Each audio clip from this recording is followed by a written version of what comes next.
Good morning बच्चों। आज हम लोग पदार्थ की भौतिक अवस्थाओं के बारे में पढ़ेंगे और समझेंगे।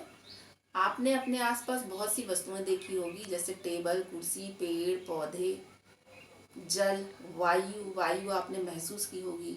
इसमें से बहुत से पदार्थ ऐसे हैं जो कि मनुष्य द्वारा बनाए गए हैं, और बहुत से पदार्थ ऐसे हैं जो कि प्राकृतिक रूप से हमें प्राप्त है।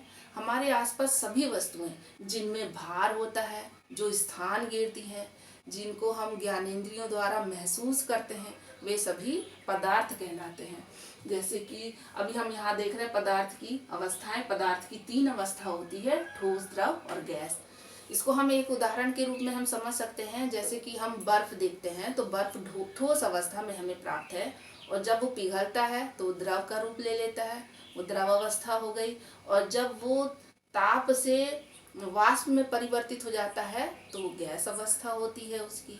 इस तरह से मोमबत्ती है, मोमबत्ती जब हम जलाते हैं वो पिघलती है तो द्रव अवस्था में आ जाती है, और जब द्रव मोम को हम जलाते हैं, गर्म करते हैं, तो वो वाष्प में परिवर्तित होती है।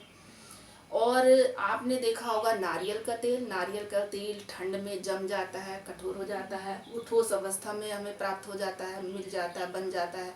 और जब वो गर्मी में पिघलता है तो वो द्रव अवस्था में आ जाता है। तो हम यहाँ देख रहे हैं ठोस, द्रव, गैस पदार्थ की 3 अवस्थाएं होती हैं। तो इसमें हम देखेंगे, ये जो उदाहरण हमने यहाँ पे कुछ लिए हुए हैं, तो हम देखते हैं कि ठोस के कण में कौन से गुण हैं, द्रव के कण में कौन से गुण हैं, और गैस के कण में जो है कौन से गुण हैं, जिसकी वजह से ये इनमें, इन अवस्थाओं में अंतर है। हम देख रहे हैं ठोस, सॉलिड। जो ठोस अवस्था होती है पदार्थ की, उसमें जो उसके कण होते हैं, ठोस पदार्थों के जो कण होते हैं वो बहुत पास पास में होते हैं। इनमें आपसी आकर्षण बल बहुत अधिक होता है, जो इन्हें एक साथ बांधे रहता है। ठोस पदार्थ के कण अपने स्थान पर लगभग स्थिर रहते हैं, इसी कारण इनकी आकृति व आयतन निश्चित होते हैं। द्रव हम दूसरा देख रहे हैं, इसमें अवस्था है जो द्रव है। तो द्रव के कण कैसे होते हैं? ठोस पदार्थों की तुलना में द्रव के अणु जो होते हैं एक दूसरे से दूर दूर होते हैं। इनमें आपसी आकर्षण बल ठोस की तुलना में कम होता है, जो इन्हें एक साथ बांधे रहता है। इसी कारण द्रव की आकृति निश्चित नहीं होती है, किंतु इनका जो आयतन होता है वो निश्चित होता है। हम इसे उदाहरण में देखेंगे। यहाँ ये मापनी है जो 500 मिलीलीटर की है, और ये जो बर्तन है ये 500 मिलीलीटर की कैपेसिटी का है। जब मैं इस पानी को इस बर्तन में डालती हूँ, पानी पूरा आ जा रहा है, 500 ml पानी पूरा आ गया, लेकिन आकार में परिवर्तन हो गया। पहले ये मापनी के आकार में था ये द्रव, और अब ये इस कटोरे के आकार में है। तो हमने देखा यहाँ पर कि जो द्रव है इसकी आकृति निश्चित नहीं होती, लेकिन आयतन इसका निश्चित होता है। हम आते हैं पदार्थ की तीसरी अवस्था, गैस अवस्था में।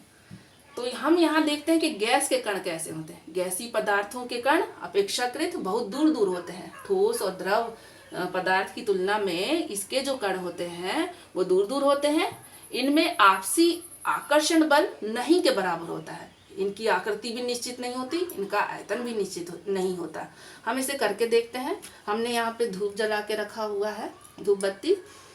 इसे मैं इस बर्तन से ढक रही हूँ। अब आप क्या देख रहे हैं कि ये जो धूप बत्ती में से जो धूप का जो धुआं निकल रहा है वो इसी बर्तन के आकार में हमें दिखाई दे रहा है। अब इस बर्तन से हटा के जब मैं इसे बड़े बर्तन से ढकती हूँ तो वो इसका आकार ले लेता है। ऐसा क्यों? ऐसा इसलिए कि गैसीय पदार्थों के कण अपेक्षाकृत बाकी सब पदार्थों के अपेक्षाकृत बहुत दूर दूर होते हैं। इनमें आपसी आकर्षण बल नहीं के बराबर है, इसलिए इनकी आकृति निश्चित नहीं है। कभी ये छोटी कभी ये बड़ी बर्तन के हिसाब से हो रही है, और इसका आयतन भी निश्चित नहीं होता है। ये बैलून आप देख रहे हैं, आप खेलते हैं बैलून से, तो ये बैलून जिस आकार में है ये गैस भी उसी आकार में हो गई है।